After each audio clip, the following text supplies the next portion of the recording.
Bertolazzi, que alegria, meu velho. Tudo bem contigo? Tudo bem, graças a Deus. Sempre um prazer falar com vocês aí do Sul, principalmente falar de Grêmio, né? Acho Bah, que é importante para mim, um clube muito importante na minha vida, né? Onde eu tive um sucesso muito grande aí, então é sempre bom para mim, é sempre gratificante falar com vocês aí. exatamente. O nosso Grêmio, né, tem uma história maravilhosa. Já já nós vamos chegar lá. Eu queria perguntar para ti, já de início, para a gente conversar um pouquinho sobre o Paulo Egídio. Me fala um pouquinho da tua infância, lá como é que é a tua infância, até chegar ao futebol, Porque começou cedo na bola, é certo, né? É, sem dúvida, eu sou daqui do interior de São Paulo, né? Eu sou de uma cidade chamada Pradópolis, né? Aqui na região de Ribeirão Preto. Eu comecei a jogar futebol muito cedo, né?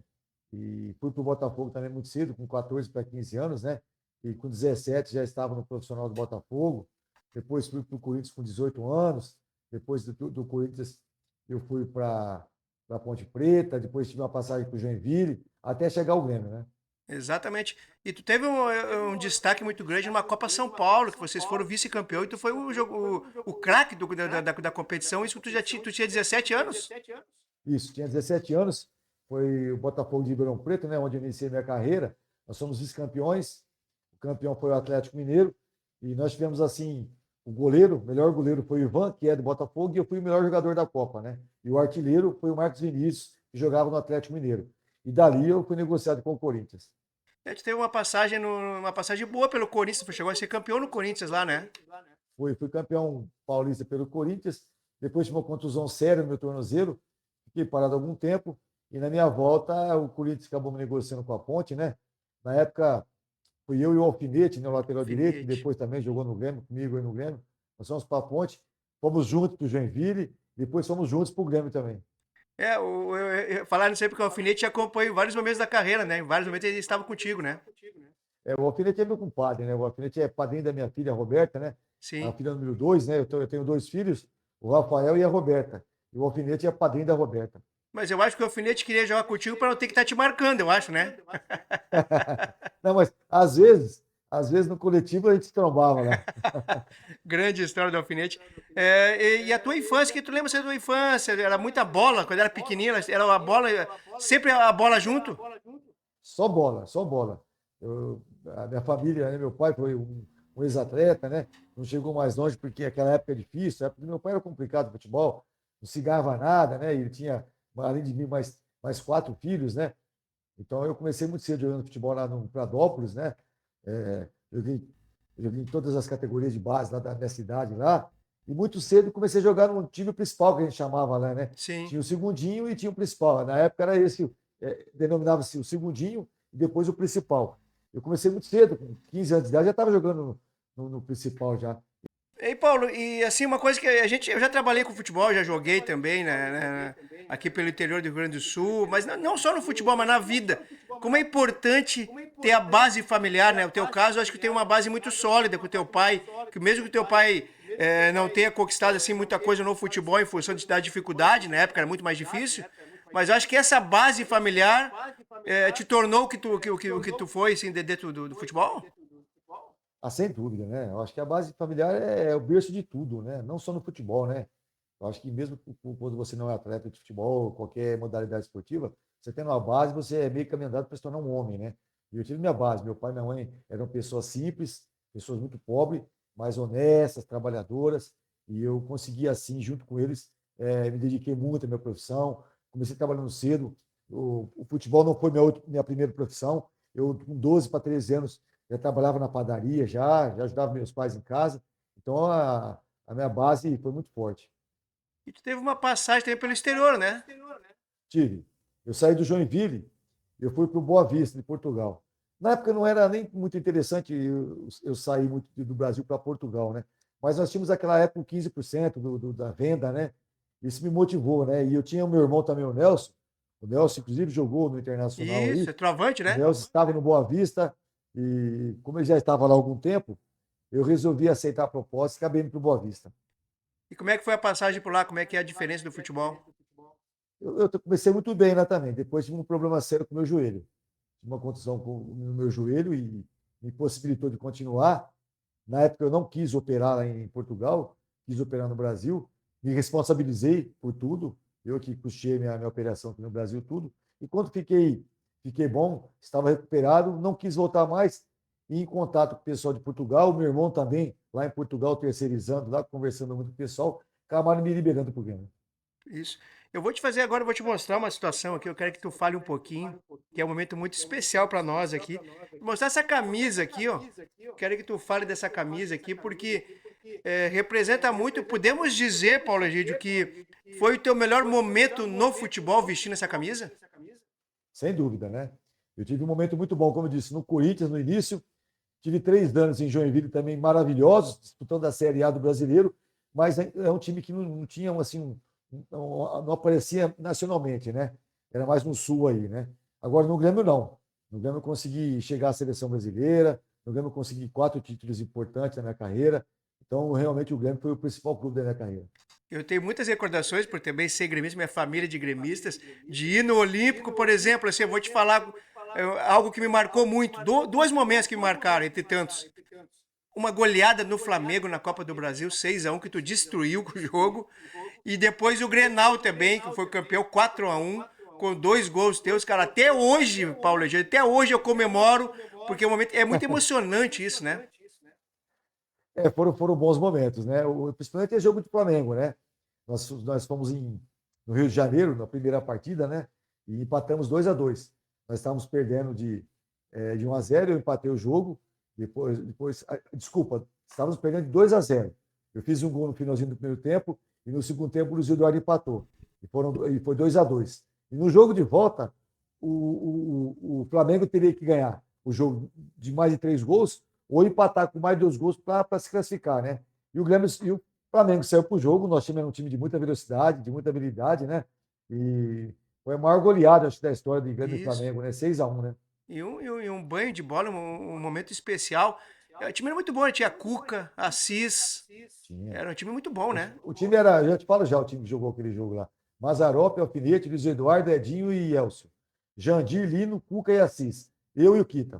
Que baita Esse time. foi o time. Que baita time. Edinho, né? Grande capitão Edinho da seleção Edinho, brasileira, grande jogador, Edinho. né? Isso. Depois, o Edinho posteriormente veio a ser treinador do Grêmio depois. Isso mesmo, grande Edinho. E aí o Grêmio ganha a Copa do Brasil. É o teu título, assim. Foi muito Nós já participativo. vimos sido campeão gaúcho, né? Isso, campeão gaúcho. 89. Antes foi Depois campeão fomos gaúcho em cima do campeão da Inter, Copa né? do Brasil, a primeira Copa do Brasil. Primeira Copa do Brasil, que momento especial, Isso. né? Aí nós fizemos um Campeonato Brasileiro regular, né? Já estávamos classificados para a Libertadores, né? Alguns jogadores saindo, outros chegando, né? Chegou o Edinho, estava de saída, depois chegou o Nando, enfim, houve aquelas mudanças. Nós fizemos um Campeonato Brasileiro, ficamos no meio da tabela ali, e para 90 começamos o ano. Me diz uma coisa, tu já uma experiência larga, jogou em grandes times, grandes clássicos. E o Grenal, o que que tu me fala do Grenal? Aí eu não tinha a dimensão do Grenal como era, né? Eu, sinceramente, me surpreendi também. Quando cheguei aí, eu vi que a rivalidade era muito grande. O seu Verardi, saudoso seu Verardi, um grande amigo que eu fiz aí, era o dono do Grêmio, né? Sabia tudo do Grêmio, sabia lidar com os jogadores. Faz uma falta tremenda aí no nosso tricolor aí. O seu Verardi me posicionou o que era um Grenal e eu fui vendo realmente, fui me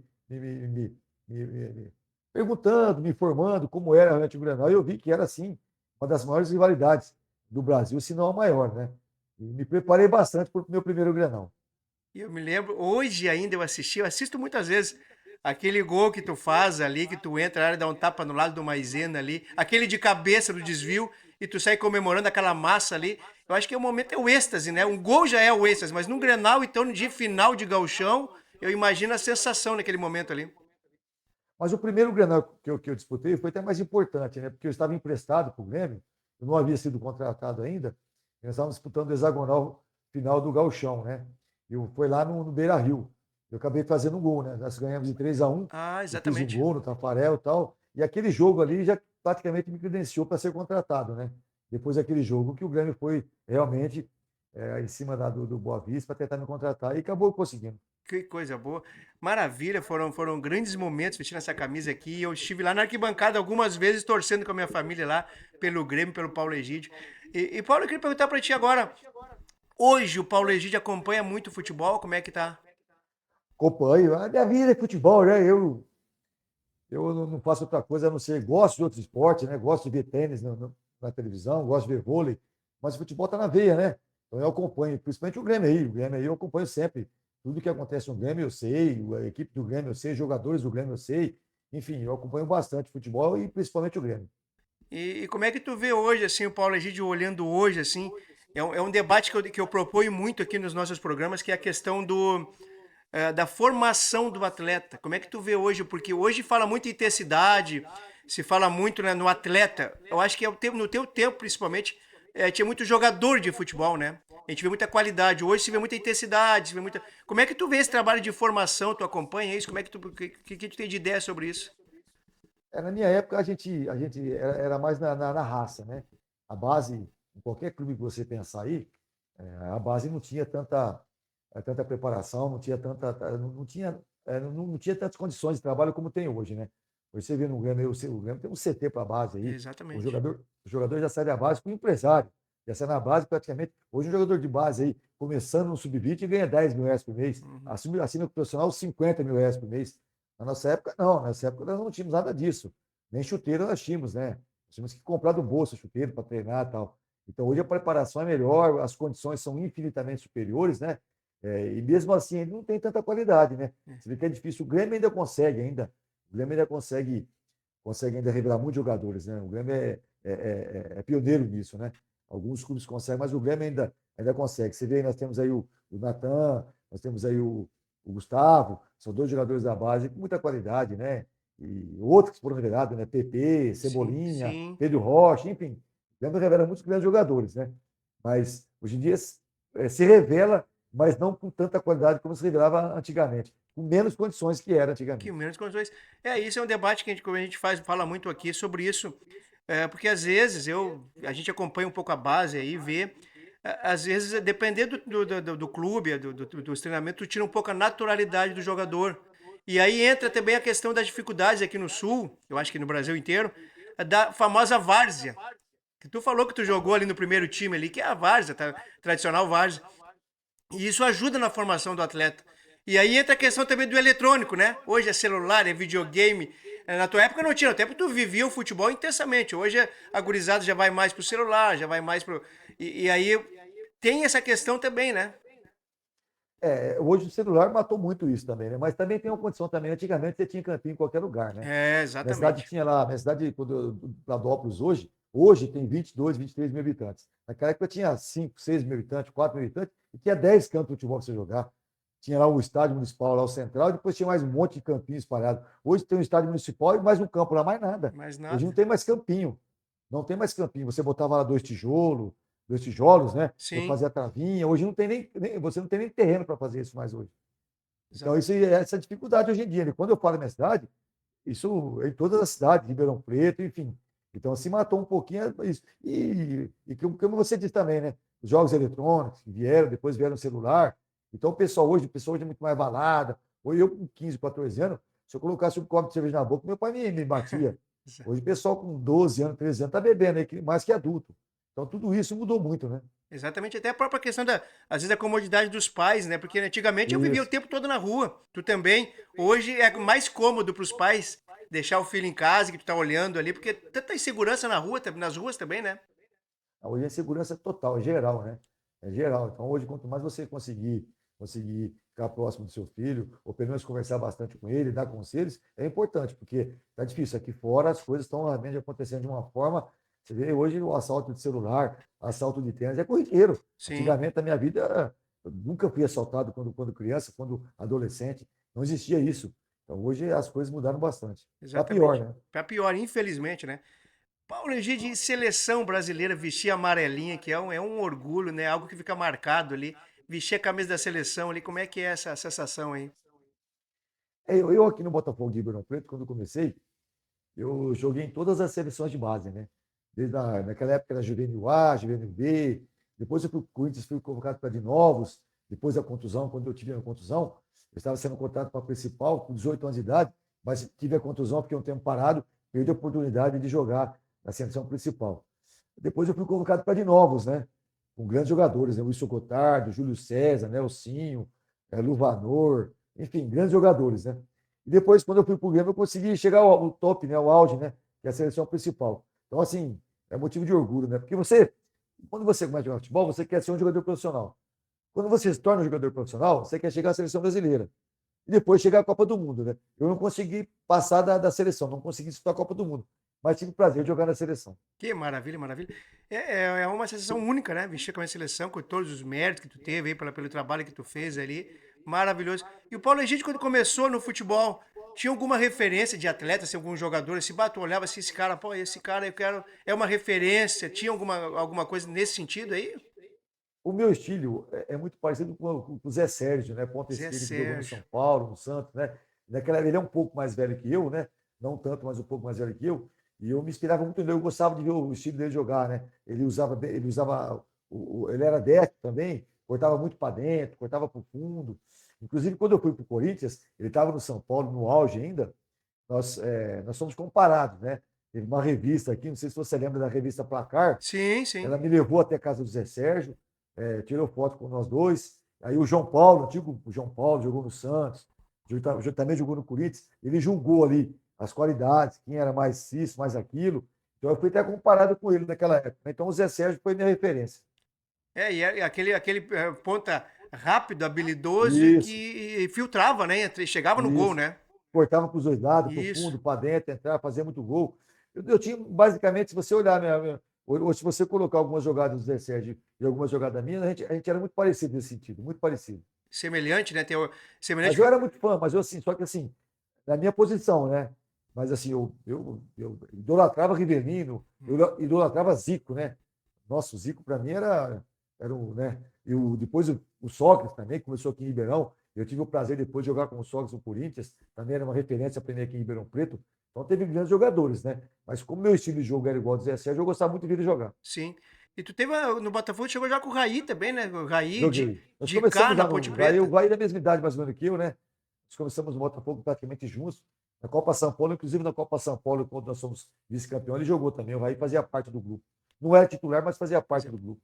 E tem um jogador também que eu sempre admirei muito, gostei muito tecnicamente, falando de cá. Tu passou por jogou com ele na Ponte Preta, né? Joguei com o de cá. Eu tive o prazer de jogar com grandes jogadores, né? Na Ponte Preta, já é mais ou menos em fim de carreira, eu tive o prazer de jogar com o Dicá e com o Jorge Mendonça, Jorge dois Mendonça. ícones do futebol brasileiro, né? O Dicá e o Jorge Mendonça. E ainda jogando muito, ainda, mesmo com uma certa idade, jogando muito ainda os dois. O Dicá batia na bola como ninguém, né? Depois teve no Joinville, acho que o Nardella também, que era uma também. Nós tínhamos em Joinville, foi o melhor Jack da história, viu? Nós tínhamos lá, eu vou te falar mais ou menos, nós tínhamos o goleiro Walter Tibe, né? O Alfinete, o Leandro, zagueiro, que foi campeão aí no Grêmio aí. Ah, Né? O sim. Leandro, o Léo, que jogou no Vasco, começou aqui em Ribeirão Preto, o Jatemir, que jogou no Corinthians depois. Aí tinha o Dorival Júnior, que hoje é técnico da seleção brasileira, o Nardella, João Carlos Maringá. Aí tinha o Geraldo Pereira, aquele um ponta direito, jogou no Botafogo do Rio, jogou no São Paulo, na seleção também muito veloz. Tinha o Wagner era um atacante baixinho, que virá de Minas, jogou no América, no Atlético. Então nós tínhamos um time muito bom. O melhor Jack da história é aquele ali. Exatamente, estava vendo isso aí, o melhor Jack da história, realmente tem É. momentos especiais também. Mas, Paulo, e depois ali tu sai do Grêmio, como é que foi o final de carreira? Como é que é pro jogador do teu nível, assim, quando vai chegando ao fim da carreira, o final da carreira? Como é que é? Tem que trabalhar muito a cabeça, o psicológico, a parte mental, né? Eu tive um problema sério no joelho aí no Grêmio, né? Eu operei 2 vezes aí, né? Então eu estava me preparando já, eu já não estava muito mais sentindo condições de atuar mais. Estava difícil para mim atuar quando eu machuquei. Eu parei de jogar com 30 anos. Eu podia ter jogado até os 37, 38, Nossa, tranquilo. Minha condição tranquilamente. física sempre foi uma condição física muito boa, sempre fui regrado na noite, nunca fui de beber. Então, assim, eu tinha condição de ter ido mais longe, mas o joelho me fez com que eu parasse cedo, né? Então, quando você começa, já com 28 anos, para 29, você já sentiu o joelho, já não tem mais condição de jogar, você já vai se preparando para parar, né? Quando eu saí do Grêmio, eu já estava querendo preparar já, eu acabei indo para o Atlético Mineiro. O Alfinete estava no Atlético, o Atlético precisava de um atacante de velocidade, o Alfinete me indicou, eu fui para lá, fiz alguns treinos, fiz exame médico, meu joelho aguentou um pouquinho, eu acabei jogando mais 4 meses no Atlético, mas não como eu vinha atuando, né? Então já me preparei um pouco para parar já, né? O meu joelho fez com que eu me preparasse para parar. E naquela época já era uma lesão de joelho, era muito mais séria. Isso. Hoje as pessoas, a tecnologia, a medicina como está hoje ajuda, né? Se eu tivesse Se fosse hoje, talvez eu jogaria mais uns 5, 6 anos tranquilamente, né? Mas infelizmente, aquela época, mesmo depois das cirurgias, tinha um problema sério de cartilagem, né? Então isso não consegue repor a cartilagem. Eu estava já com o jogo, no fim de carreira já foi já meio que mancando um pouco. Então foi Sim, um assim, infelizmente o joelho me antecipou a minha parada. sim. E o Paulo Egídio aspira alguma coisa de futebol? Tu foi técnico também, tu chegou, tu aspirou, tu pensa nisso ainda? Eu fui técnico, logo que eu parei de jogar futebol, eu comecei a ser técnico no interior de São Paulo, dirigi aqui uns 12, 13 times, né? Depois, quando eu estava muito bem aqui no Comercial de Ribeirão Preto, na época, a primeira divisão aqui em São Paulo, tudo, eu recebi um convite para ser secretário de esporte da minha cidade. Talvez aí foi o passo que eu dei errado, né? Hum, Eu saí do comercial, venci meu contrato, eu fui para a prefeitura, ser o secretário de esporte, e fiquei 8 anos na prefeitura. E esses 8 anos me atrapalharam, né? Você fica fora do mercado, né? Isso me atrapalhou um pouco. E eu nunca tive empresário. E sim. agora realmente está difícil. Eu penso ainda um pouco, tem sempre um ou outro interesse, mas acaba não vingando. Mas está difícil agora, né? Não é fácil. Para você voltar é difícil. Eu fiz alguns estágios, né, aqui. Fui no Corinthians com o Fábio Carilli, fui no São Paulo com o Cuca, depois com o Dorival Júnior, né? Mas, infelizmente, mesmo com o meu currículo, com esses estágios todos, porque o futebol hoje está na mão de empresários, né? É, Quer dizer exatamente. que é um círculo vicioso ali, né? Sai de um, vai para o outro, sai do outro, vai para um, entendeu? Então, os empresários estão mandando no futebol, né? Eu nunca tive empresário. E quando você chega no clube com uma indicação de um colega, de um amigo, o empresário, pô, o Paulo, a gente está parado, leva esse aqui que estava a tal lugar, estava trabalhando, estava no mercado. Então, isso tudo atrapalha um pouco. Sim, exatamente. Paulo, a gente queria que tu falasse um pouco da família hoje, a família, hoje tu convive bastante com a família. Como é que é a família hoje? Como é que tá a vida familiar? Eu sou casado com a minha esposa já há 42 anos, né? Com a Rita, né? Tenho 2 filhos, o Rafael de 39, que também jogou um pouco, até os 23 anos foi profissional, depois abandonou, não quis mais. Me deu uma netinha, né? Eu tenho a minha neta, a Rafaela, e tenho a minha filha de 34 anos, que é gaúcha. Minha filha Gaúcho. nasceu aí. Minha filha nasceu dia 31/8/90. A minha filha conviveu comigo aí durante um ano em Porto Alegre. Ela nasceu em Porto Alegre, minha filha. É gaúcho, então, gaúcho aqui do Gaúcha, sul. gaúcha. Coisa boa, Gaúcha da Gema. coisa boa. E é tão importante nessa essa construção familiar. Eu converso muito. Semana passada aqui no meu programa teve o Cassiano, que também jogou pelo Grêmio. Falei com o Aloysio já. E todos eles falam para mim assim, ó. O que vem do futebol, o que a gente guarda do futebol são as amizades. A gente pode falar isso assim, porque imagina os amigos, as amizades que tu tem, né? Eu dou como exemplo o Alfinete, né? A Alfinete. gente me tornei um irmão, né? O Alfinete não é meu amigo, hoje é um irmão, né? Ele é de Jaú. Jaú é 150 quilômetros daqui da minha casa. O fim de semana passado ele veio para cá, ficou 2 dias comigo Sim, aqui. Ele, a Deise, minha comadre. Eu vou para lá agora em novembro, tem uma festa do 15 de Jaú lá, eu vou para lá, então vocês em contato. E outros, né? Outros também, né? Maxwell, o zagueiro que jogou no Palmeiras, é daqui vizinho. Walter Dib, um goleiro amigo meu. Então tem muitas amizades que a gente fez no futebol que a gente ainda conserva. E tem os amigos distantes, né? A gente tem grupos, por exemplo, no Corinthians eu tenho um grupo de campeões de 82 e 83. No Grêmio, campeões da Copa do Brasil. Então são amigos que o Lino, o Azarópolis, o Luiz Eduardo, tá sempre ali no WhatsApp, batendo um papo, o Cuca, boa noite, boa tarde, como é que tá? E aí? Então a gente conserva hoje um pouco mais pelo WhatsApp, né? WhatsApp. Essa ferramenta aí que às vezes não é tão boa, mas nos aproxima um pouco. Tem o lado bom disso, né?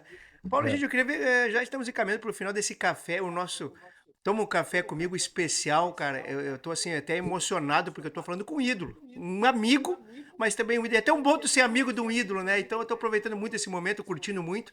Mas eu queria que tu falasse, eu vou falar uma palavra para ti e tu vai falar o que teu coração sente sobre essa palavra, pode ser? Pode. Deus. O que que é Deus na tua vida? Tudo, Tudo. tudo na minha vida. Deus é tudo. Tudo. Eu sou católico, eu sou apostólico romano e praticante. Hoje eu faço parte aqui na minha igreja católica das pastorais de noivos, eu dou curso de noivos hoje, faço parte do ECC, então Deus é tudo na minha vida. Que maravilha, é verdade, né? Tudo. E eu sou muito grato a Deus por poder estar vivendo esse momento.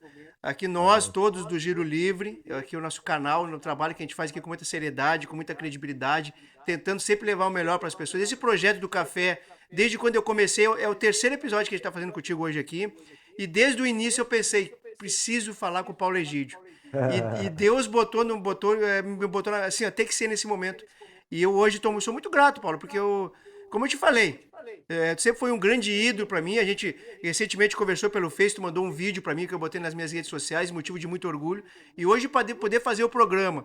E eu estou extremamente emocionado, feliz por poder conversar contigo e poder dizer hoje, de coração, assim, sou teu amigo e aqui no Sul tu tem uma casa, tu tem uma família, tu tem uma torcida muito grande. Eu torço, a minha família toda torce pelo teu sucesso sempre. E sempre que tu vier ao Sul, as minhas portas da minha casa que estão abertas para ti. Muito obrigado de coração, Paulo Egídio. Para mim, tu não tem ideia da importância desse programa para mim. Você pode ter certeza que a recíproca é a mesma. Eu tenho você como amigo também, a gente já não se conhecer pessoalmente, mas a gente se faz de vez em quando, né? E eu estou sempre à disposição do café ou de outro programa que você fizer, ou quiser indicar para alguns amigos. Para mim é sempre importante, é sempre gratificante falar de Grêmio. Eu tenho uma paixão enorme por esse time, tenho uma paixão enorme por essa cidade, e estou anotado lá no meu WhatsApp. Quando eu for a Porto Alegre, com certeza vou ligar para vocês. Vamos tomar um café juntos, se Deus quiser. Vamos tomar um café. Eu gostaria de te receber aqui no estúdio e vamos fazer outros programas ainda. Quer saber fazer outros programas aqui, participar com a gente aqui, contar um pouco da tua história, contar um pouco, falar um pouco de futebol, que é sempre uma maravilha, né?